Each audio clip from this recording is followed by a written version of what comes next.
আপনি নিশ্চয়ই মেষ রাশির জাতক বা জাতিকা, তাই এই ভিডিওটিতে ক্লিক করেছেন আর জানতে চাইছেন আপনাদের এই এপ্রিল মাস কেমন যেতে চলেছে।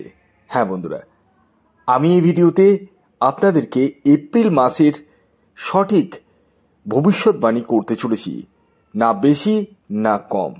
তবে হ্যাঁ, আমি যে কথাগুলো বলবো সেটি পুরোটাই কিন্তু ইন জেনারেল, কারণ এটি অর্থাৎ এই রাশিফলটি চন্দ্র রাশি ধরে গণনা করা হয়।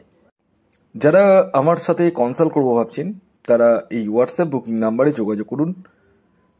তবে হ্যাঁ, এই নাম্বারে কল না করে ডাইরেক্ট হোয়াটসঅ্যাপে মেসেজ করুন, কুইকলি রেসপন্সটা পেয়ে যাবেন।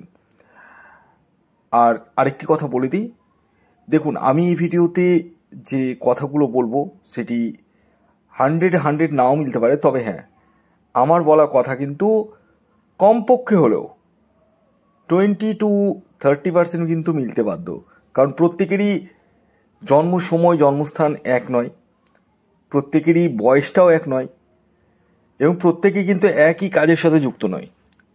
তাই আপনাদেরকে এই রাশিফলটি চন্দ্র রাশি ধরেই কিন্তু দেখতে হবে।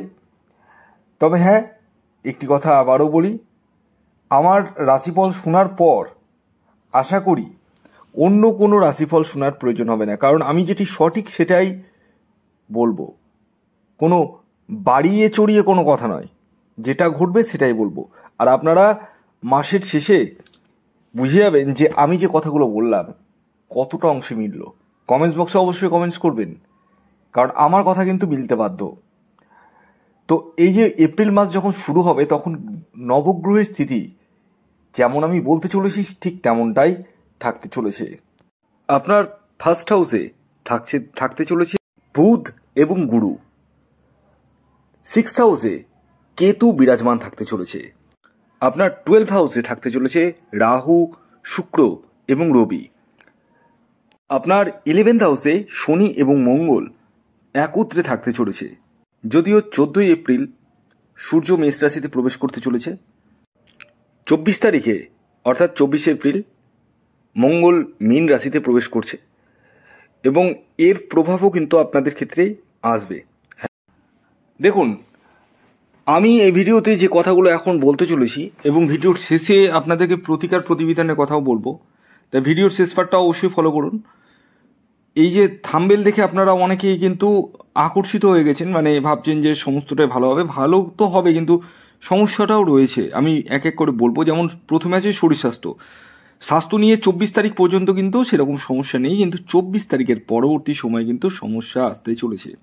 হ্যাঁ, এবং তখন কিন্তু পায়ে চোট আঘাত লাগা, মাথা যন্ত্রণা, কাজে মন না বসা, এবং আপনাদের হাইপার টেনশন, মানে টেনশনের জায়গাটা কিন্তু প্রবল হারে বৃদ্ধি পাবে 24 তারিখের পরবর্তী সময়ে। এই মাসে যারা এডুকেশন করছেন তাদের 14 তারিখ পর্যন্ত কিন্তু খুব একটা পড়াশোনার প্রতি মনোনিবেশ থাকবে না, মানে এই যে করব, পড়া করে নিতে পারবো, অসুবিধা নেই, হ্যাঁ, এই জায়গাগুলো কিন্তু হবে। কিন্তু 14 তারিখের পরবর্তী সময় সেই জায়গাটা কিন্তু রিলিফ পেতে চলেছেন। হ্যাঁ, অর্থাৎ আপনাদের পড়াশোনায় একাগ্রতার জায়গাটা বাড়বে। যারা বিদেশে পড়ার জন্য প্রচেষ্টা করছেন তাদের রেজাল্ট ভালো হওয়ার সম্ভাবনা রয়েছে। এই মাসে দাম্পত্য সুখের জায়গায় মোটের উপর দিয়ে শুভ যদিও বা রয়েছে, মানে এই মাসে আপনাদের হাজব্যান্ড ওয়াইফের মানে একে অপরের পরামর্শ করে মানে চলবেন, এবং হাজব্যান্ড বা ওয়াইফ দুজনেই কিন্তু কোনো দূর যাত্রায় যাওয়ার সম্ভাবনা রয়েছে, ধর্মীয় যাত্রা হওয়ার সম্ভাবনা রয়েছে। ফ্যামিলি প্ল্যানিংয়ের জায়গাটাও কিন্তু এই মাসে রয়েছে আপনাদের ক্ষেত্রে, মানে সব মিলিয়ে যদি বলা যায় এই মাসটা কিন্তু রয়েছে। কিন্তু এখানে একটা কিন্তু রয়েছে, সেটা হচ্ছে কিছু কিছু সময় আপনাদের হাজব্যান্ড ওয়াইফের মধ্যে মতবিরোধ, মানে আপনি যেটা বলছেন আপনার ওয়াইফ সেটা অন্য কথা বলছে, আবার আপনার ওয়াইফ যেটা বলছে আপনি অন্য কথা বলছেন, এইরকম হওয়ার সম্ভাবনা রয়েছে। তবে হ্যাঁ, এই মাসে সন্তান সুখের জায়গাটা রয়েছে যথেষ্ট পরিমাণে, এবং সন্তানের কৃতকর্মের জন্য আপনাদের গর্ব অনুভব হবে, এই জায়গাটা রয়েছে। যারা প্রেম বা প্রেমজ সম্পর্কের সঙ্গে যুক্ত রয়েছেন তাদের ক্ষেত্রে 16 তারিখের পরবর্তী সময় কিন্তু একটু বেটার হতে চলেছে, একটু ভালো হতে চলেছে। কিন্তু 16 তারিখের আগে কিন্তু একটু মন কষাকষি, মনোমালিন্য, মানে ছোটো ছোটো ব্যাপারে মানে আর্গুমেন্টে জড়িয়ে পড়া, এগুলো রয়েছে। তাই আমি বলবো আপনারা এই মাসে কিন্তু প্রেমটাকে কিন্তু একটু আলতোভাবে ট্যাকেল করতে হবে। আলতো মানে বুঝলেন? আলতো মানে হচ্ছে একটু সফট কথাতে। মানে এই মাসে আপনাদের মাথা গরম হওয়ার প্রবণতা কিন্তু রয়েছে। 24 তারিখের পরবর্তী সময় একটু বেশি বেড়ে যাবে। এবং এই মাসে কিন্তু বসের সাথে একটু মতবিরোধের জায়গাটাও রয়েছে। যারা চাকরি করছেন তারা কিন্তু বি অ্যালার্ট থাকুন 24 তারিখের পরবর্তী সময়ে। কিন্তু 24 তারিখের আগে কিন্তু যথেষ্টই ভালো রয়েছে। এই মাসে কিন্তু কাজের চাপ বা কাজের প্রেশার বৃদ্ধি পাবে, যথেষ্ট পরিমাণে বৃদ্ধি পাবে 24 তারিখের পরবর্তী সময়।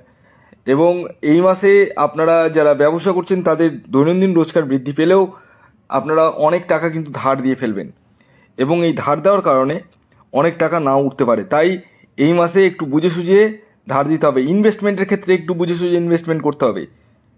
ওভারঅল ইনভেস্টমেন্টের জায়গাটা যদিও বা ভালো রয়েছে, তবুও আপনার জন্মছকটা দেখার দরকার রয়েছে। আপনার জন্মছকে এই মাসে ইনভেস্টমেন্টটা কি ঠিক আছে না নেই, সেটা জন্মছক বিচার করলেই জানতে পারবেন। যাদের জন্ম তারিখ, জন্ম সময়, জন্মস্থান জানা নেই তারা হস্তরেখা বিচারের মাধ্যমে কিন্তু সমস্ত কিছু জানতে পারবেন।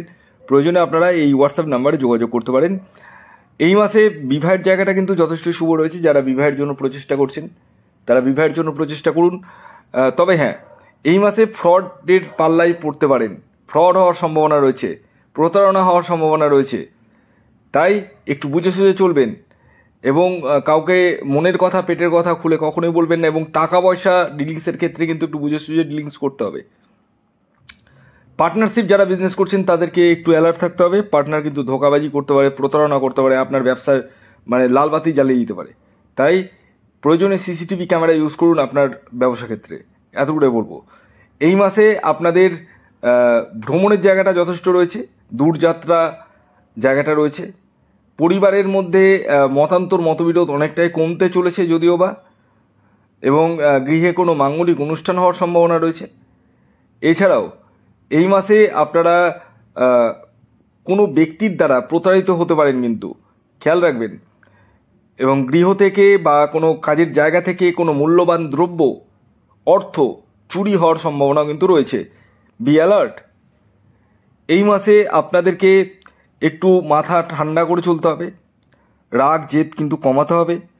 এবং সর্বোপরি এই মাসে অর্থ বিভিন্ন সূত্র থেকে আসলেও খরচার জায়গাটা রয়েছে। ব্যাংক ব্যালেন্সের জায়গাটা বৃদ্ধি না পেলেও যাদের লোন রয়েছে, প্রচুর লোন রয়েছে, সে লোন কিন্তু অনেকটাই কমতে চলেছে। এবং গৃহে কোনো হাইলাইটেড প্রোডাক্ট আপনারা কিন্তু ক্রয় করতে চলেছেন, এই জায়গাটাও দেখতে পাওয়া যাচ্ছে। ওভারঅল যদি বলা যায় মেষ রাশির কিন্তু এই মাসটা, অর্থাৎ এপ্রিল মাসটা কিন্তু আপস অ্যান্ড ডাউনসের মধ্যে দিয়ে যাবে। যদিও বা আপসের পরিমাণটা একটু বেশি রয়েছে, ডাউনসের পরিমাণটা একটু কম রয়েছে। এই মাসে আপনারা হনুমানজির উপাসনা করুন, তাতে কিন্তু আপনারা যথেষ্ট শুভ ফল পাবেন। এবং চন্দ্রের উপাসনা করুন, তাতে আপনাদের মন মানসিকতার জায়গাটা কিন্তু ভালো থাকবে, এতটাই বলবো। তো ভিডিওটি কেমন লাগলো অবশ্যই জানান। যদি ভিডিওটি ভালো লাগে অবশ্যই লাইক করে দিন, শেয়ার করে দিন। সাবস্ক্রাইব না করে থাকলে সাবস্ক্রাইব করে ফেলুন। ধন্যবাদ।